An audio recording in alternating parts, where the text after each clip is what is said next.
Where does the have urgency success. come from at such a young age? The urgency came from, for me, I remember having a lot of like questions. You know, like my biggest fear I remember throughout my life, especially my earlier days, especially when I was just, you know, in high school and college, just a kid trying to figure it out, was I would never say really failure. I'd always say like my biggest fear was mediocrity. And Being average. well, yeah, being average. And you know, I grew up in a very just kind of like average town. I went to an average college, not because I couldn't get into a better college, but you know, it was like trying to differentiate yourself. And I always had very high ambitions. So just being another person to me was always incredibly scary. Living just a normal life and normal you know. So I think that's where, that is where my urgency came from. And going into every opportunity, wanting to squeeze the most out of it. Yeah. Because knowing that, you know, an opportunity, and especially in the digital landscape, doesn't last forever. Mm-hmm. So trying to go at it with everything, with my everything, knowing that it will eventually go away, you know, doing that over a period of a decade pays off. So, yeah. Been at it for a decade. Where does the ambition come from then? Like, is it your family? Like how you were raised? Like the ambition comes from definitely what I just mentioned, the mediocrity part, but also like I definitely had a big chip on my shoulder kind of throughout my life,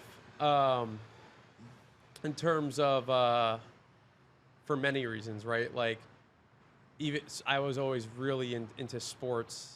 I was a competitive basketball and soccer player, and I would say like what I believed my own talents to be, kind of, you know, I had injuries along the way, coaches who I had a lot of issues with, and so I think that was where I got this competitive edge, and that's also where I got this like chip on my shoulder from, and that bled into just my personal self as who I am as a person, and this kind of like divergence of like what I perceive myself to be, and wanting to create, you know, something special, and kind of like how my actual achievements from that point in terms of like wasn't what I wanted to be.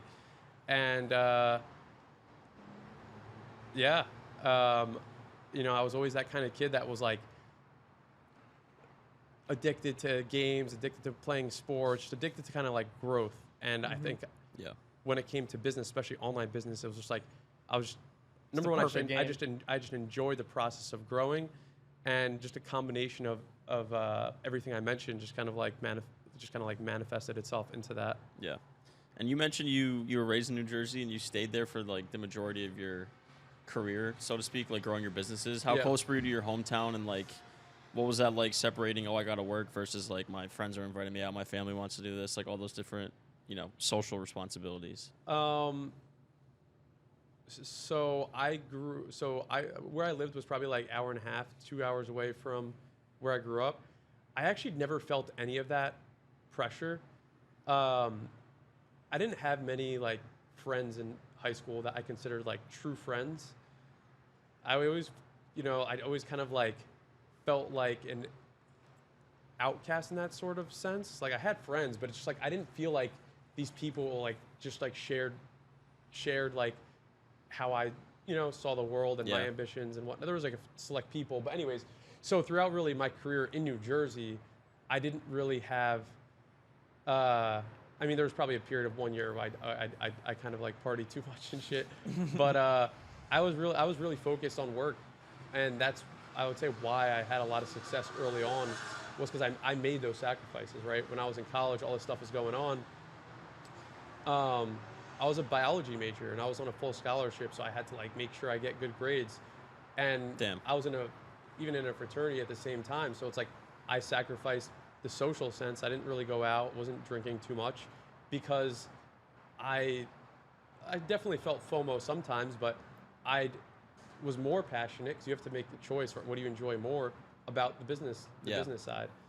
And I think throughout my mid-20s, the same thing kind of happened. You know, I was just incredibly focused on business and self-growth more than like going out in Hoboken, New Jersey, or wherever people go out, which like I didn't really care for, and yeah, so like you know that's just like the ultimate truth, and I think that's what a lot of people don't really grasp is the sacrifices you have to make. A lot of people, what I see, invest more in the perception of success more than the sacrifices that you have to put in to be You ever successful. have a frat brother who would be like, dude, what are you doing? Come back to you like, yo, how'd you get so big? Of course, that was a big thing. That was definitely added to my chip on my shoulder. Like when I first started on social media was 2012. Like not even everyone had an Instagram or Twitter for themselves. So like everyone made fun of it. Like, what do you do? You know, like they literally made fun of me. It was like a joke. And a lot of people ended up working for me in the next 2 years. Yeah, seriously. That's baller. Same with my family. Like, my family doubted it. It's crazy what you're doing. So obviously all that changed. Easy to look back. And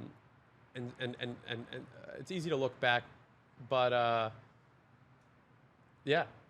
So you knew what you wanted. Yeah, knew what I wanted, and more importantly, I saw the opportunity, The path to get there. Yeah, and just added, like I said, I definitely had a huge chip on my shoulder in those early days, and definitely had some resentment, but you know, it's good. The way you use it it's like it's all about how you use it. Exactly, because you can use it in a negative way. Exactly. So. Hey guys, if you enjoyed this short clip, check out the full interview here. And if you want to see more clips from this episode, check it out right here.